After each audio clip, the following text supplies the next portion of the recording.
یوم آزادی کے موقع پر محمد خواجہ ایجوکیشن سوسائٹی کی جانب سے واجہ مین روڈ پولیس چوکی کے سامنے اہلیان علاقے کے علاوہ پولیس ملازمین اور آٹو رکشہ ڈرائیورز میں مفت ماسک اور سینیٹائزرز تقسیم کیے گئے۔ قاضی محمد رفیق نے محمد خواجہ ایجوکیشن سوسائٹی کے بارے میں بتاتے ہوئے واضح کیا کہ ضلع بھر میں کرونا وائرس کی تعداد بڑھتی جا رہی ہے، ایسے میں سوسائٹی نے مفت ماسک اور سینیٹائزرز تقسیم کرتے ہوئے عوام میں شعور بیداری کا کام بھی انجام دیا ہے۔ اس موقع پر سوسائٹی کے معتمد جنرل حافظ و قاضی محمد رفیق، محمد وسیم الدین، حافظ محمد ارشاد، محمد توفیق کے علاوہ دیگر کئی ذمہ داران موجود تھے۔ آج 15 اگست ہے، ہمارے دیش کی آزادی کے موقع پر ہم نے آج یہ طے کیا کہ محمد خواجہ ایجوکیشن ویلفیئر سوسائٹی ناندیڑ کی جانب سے مفت ماسک اور سینیٹائزر تقسیم کرے۔ اس طرح کی بوتلیں بنا کر ہم تو گزشتہ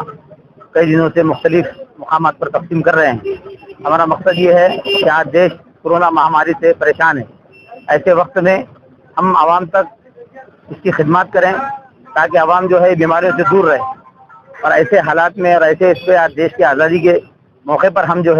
آج فری میں ماسک اور سینیٹائزر تقسیم کر رہے ہیں عوام کے اندر۔ آج ہمارا ایک واجہ گاؤں میں لگا ہوا ہے، اس سے پہلے ہم نے مختلف جگہوں پر کیے ہیں، اور انشاءاللہ ہم آگے بھی ایسا کرتے رہیں گے، کیونکہ بیماریوں کا آئے دن سلسلہ مریضوں کا بڑھتا جا رہا ہے، جس کی وجہ سے یہ سینیٹائزر اور ماسک کا استعمال بہت ضروری ہو گیا ہے۔